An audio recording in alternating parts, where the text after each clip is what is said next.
VM Sudheeran ആകെ പെട്ടുകിടക്കുകയാണ്. VS അച്യുതാനന്ദനെ എന്ന വ്യാജേന ഉമ്മൻചാണ്ടിക്കിട്ടൊരു പണി കൊടുക്കാൻ ശ്രമിച്ചപ്പോഴാണ് കുഴപ്പമായത്. ദീർഘകാലം പാർലമെന്ററി രംഗത്ത് പ്രവർത്തിക്കുന്നവർ മാറി നിൽക്കണം എന്ന് TN പ്രതാപനെ ഉദാഹരിച്ച് ആഹ്വാനം ചെയ്ത സംഭവം. പ്രതാപനെ മാതൃകയാക്കാൻ കൂടി പറഞ്ഞത് കേട്ട് ഉമ്മൻചാണ്ടിയും കൂട്ടരും കലിതുള്ളി. സുധീരനെതിരെ ഗ്രൂപ്പിന്റെ കാര്യത്തിൽ ഐക്യം വന്നതോടെ വ്യത്യാസമില്ലാതെ നേതാക്കന്മാർ വടിയെടുത്ത് സുധീരനെ തിരിച്ചു തല്ലാനിറങ്ങി. K. മുരളീധരനും തേറമ്പിൽ രാമകൃഷ്ണനും പ്രായവും കാലവും നോക്കാതെ പ്രതികരിച്ചു. KPCCയെ കുറച്ചുനാളായി ബാധിച്ച സുധീരൻ എന്ന പ്രേതത്തെ എങ്ങനെ തുരത്തിയോടിക്കാം എന്നത് മാത്രമാണ് ഗ്രൂപ്പ് ഭേദമന്യേ ഇപ്പോഴുള്ള ഏക ആലോചന. അങ്ങ് ഭയപ്പെടരുത്. ഹോമത്തിന്റെ ശക്തി കൊണ്ട് പ്രേതാത്മാവ് അല്പം വയലന്റ് ആയി തുടങ്ങിയോ എന്ന് സംശയമുണ്ട്.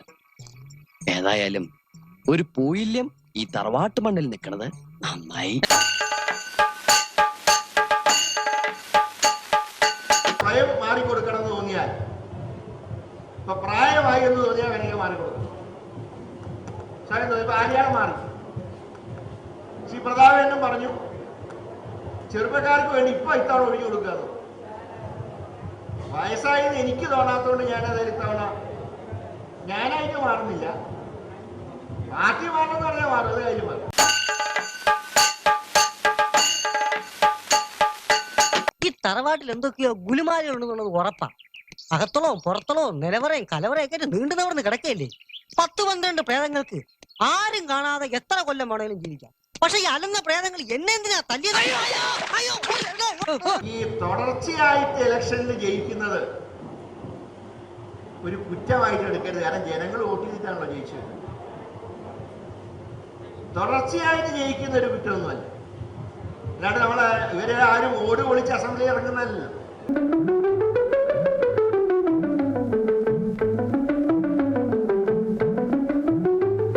ഇപ്പൊ ഗവൺമെന്റിനെ പറ്റി നല്ല പ്രസംഗിച്ചാൽ ചിലപ്പോ നാളെ ഒരു വരി പോലും പത്രത്തിൽ വന്നില്ല എന്ന് വരും. എന്തെങ്കിലും എതിരായിട്ട് പറഞ്ഞാലോ കത്തയച്ചാലോ നല്ല പബ്ലിസിറ്റി കിട്ടും. പക്ഷേ അത് മലർന്നു കടന്ന് തുപ്പുന്നതിന് സമാനം.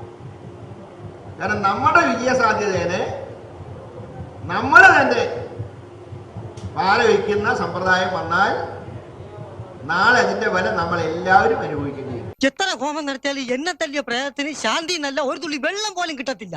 അലഞ്ഞി തിരിഞ്ഞ് തെണ്ടി കുത്തുവാള എടുത്ത് തേരാ പാരാ നടക്കുന്നു. ഇങ്ങനെ കടിപ്പിച്ച് പ്രാവില്ലടാ. നിന്നെ തല്ലിയത് പ്രേതല്ലെങ്കിലോ? അധികം അങ്ങനെ അങ്ങ് ഉപദ്രവിക്കല്ലേ എന്നാണ് ഈ പറഞ്ഞതിന്റെ അർത്ഥം. ഇതെല്ലാം കേൾക്കുമ്പോൾ ഉള്ളാലച്ചിരിക്കുന്നത് VS ആണ്.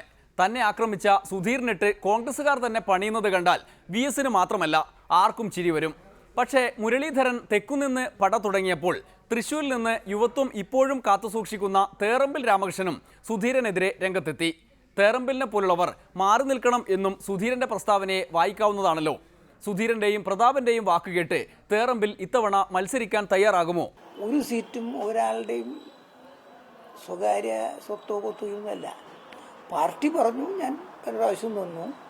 ഇനി നിൽക്കണോ നിൽക്കണ്ടേ എന്നുള്ളത് പാർട്ടി തീരുമാനിക്കും. പാർട്ടി തീരുമാനമെടുക്കുമ്പോൾ എൻ്റെ തീരുമാനം ഞാൻ അറിയിക്കും. അല്ലാതെ മുൻകൂട്ടി ഇപ്പം ഞാനൊരു പ്രഖ്യാപിക്കേണ്ട ഒരു കാര്യമില്ല. പാർട്ടി പറഞ്ഞാൽ എന്നൊക്കെ വെറുതെ പറയാൻ കൊള്ളാം.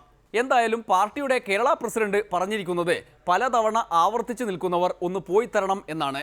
എന്നെ സംബന്ധിച്ചിടത്തോളം പാർട്ടി പറഞ്ഞു ഞാൻ ഇത്ര പ്രാവശ്യം നിന്നു, എനിക്ക് വിന്നബിലിറ്റി ഇല്ല അല്ലെങ്കിൽ ആക്സെപ്റ്റബിലിറ്റി ഇല്ല എന്നാണ് നേതൃത്വം കാണുന്നതെങ്കിൽ സലാം പറയും.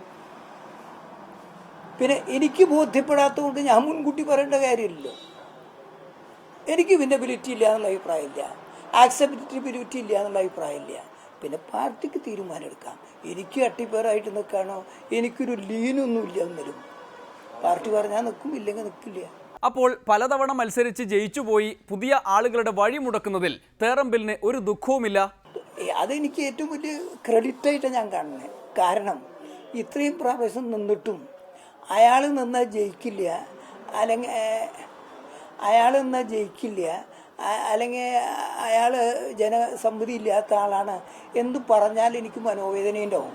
ഇതെനിക്ക് സന്തോഷമല്ലേ. കാരണം ഇപ്പോഴും എനിക്ക് ജനം വെറുത്തിട്ടില്ല എന്ന് പറയണതിലും വലുത് ഇതിലും വലിയ അവാർഡ് എന്താ? അതൊന്നും പറഞ്ഞിട്ട് കാര്യമില്ല സാർ. TN പ്രതാപനെ മോഡലാക്കണം എന്നാണ് സുധീരൻ സാറ് പറയുന്നത്. ഞാൻ പറഞ്ഞല്ലോ, എനിക്ക് രാഷ്ട്രീയത്തിൽ ഒരു മോഡലും ഇല്ല. ഞാൻ തന്നെയാണ് മോഡലായിട്ട് പ്രവർത്തിക്കുന്നത്. ഞാൻ മോഡലായിട്ട് പ്രവർത്തിച്ച ആളെ ബോധ്യപ്പെടുത്തും. അല്ലാണ്ട് വേറെ ആളെ കൊണ്ട് പ്രവർത്തിപ്പിച്ച് മോഡലാണെന്ന് പറയുകയും വേറെ ആൾ മോഡലായി ചമയും ചെയ്യുന്ന മാതിരി ഞാൻ മോഡലായി ചമയില്ല. എനിക്ക് ശരിയെന്ന് തോന്നുന്ന കാര്യം ഞാൻ ചെയ്യും. അങ്ങനെ ഞാൻ സ്വയം മോഡലായിട്ട് എനിക്ക് തോന്നുന്ന കാര്യം ചെയ്യും. അതുതന്നെയാണ് പ്രശ്നം. ഓരോരുത്തരും അവരവരുടെ മോഡലുകളായിരിക്കുന്നത്. 10 തവണ മത്സരിച്ച ഉമ്മൻചാണ്ടിയാണത്രേ ഉമ്മൻചാണ്ടിയുടെ മോഡൽ. 3 തവണ മത്സരിച്ച് മാറി നിൽക്കുന്ന പ്രതാപനാണ് പ്രതാപന്റെ മോഡൽ. പ്രതാപനെ മോഡലാക്കാൻ പറഞ്ഞ് ഇന്ദിരാഭവനിൽ മോഡലായി സ്വയം ഇരിക്കുന്ന സുധീരനാണ് സുധീരന്റെ മോഡൽ. ഈ മോഡലിത്തമൊക്കെ അടുത്ത സ്ഥാനത്തിനുള്ള ചവിട്ടുപടികൾ മാത്രം.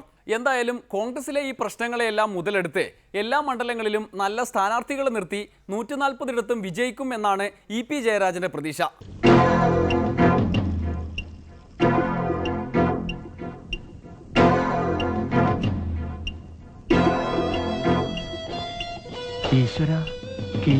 എല്ലാ UDF-ന്റെ സ്ഥാനാർത്ഥികളെയും തോൽപ്പിക്കും. എല്ലാ സ്ഥലത്തും തോൽപ്പിക്കും. പിന്നെ ഞങ്ങൾ വെറുതെ കാണാൻ നിൽക്കുന്നവരാ, കളിക്കാൻ നിൽക്കുന്നവരാ. അച്ചു വന്നിട്ടുണ്ട്. മോനെ കീലേരി അച്ചു. എല്ലാ സ്ഥലത്തും UDF-നെ തോൽപ്പിക്കുക എന്ന പരമപ്രധാന ലക്ഷ്യം നിർവഹിക്കുകയാണ്. 140 മണ്ഡലങ്ങളെ തോൽപ്പിച്ചാൽ അത്രയും വിജയം. എല്ലാ സ്ഥലത്തും സ്ഥാനാർത്ഥി റെഡി. ഇനി എവിടെയെങ്കിലും പോണോ നിങ്ങൾക്ക്? എന്നെ അനുസരിച്ചും ബഹുമാനിച്ചും ജീവിച്ചാൽ കൊള്ളാം. കത്തിക്കുത്തി കീലേരി അച്ഛനും പുത്തരിയല്ല. എന്നോട് കളിക്കാൻ ധൈര്യമുള്ളവരുടെ ഇറങ്ങി വാടാ. ജയിക്കും, എന്തായാലും ജയിക്കും. ആര് ജയിക്കും എന്ന കാര്യത്തിൽ മാത്രമാണ് തർക്കം. അമ്മാതിരി ചർച്ചകളാണല്ലോ സെക്രട്ടേറിയറ്റ് മുതൽ ജില്ലാ കമ്മിറ്റികൾ വരെ നടന്നു വരുന്നത്. ഒരിടവേള കൂടി, അത് കഴിഞ്ഞ് താര സ്ഥാനാർത്ഥികൾ. അപ്പോൾ ഗണേശന്റെ മാതൃ മറ്റുള്ള സിനിമ അഭിനേതാക്കൾക്ക് തീർച്ചയായിട്ടും അവർക്ക് പിന്തുടരാവുന്നതാണ്.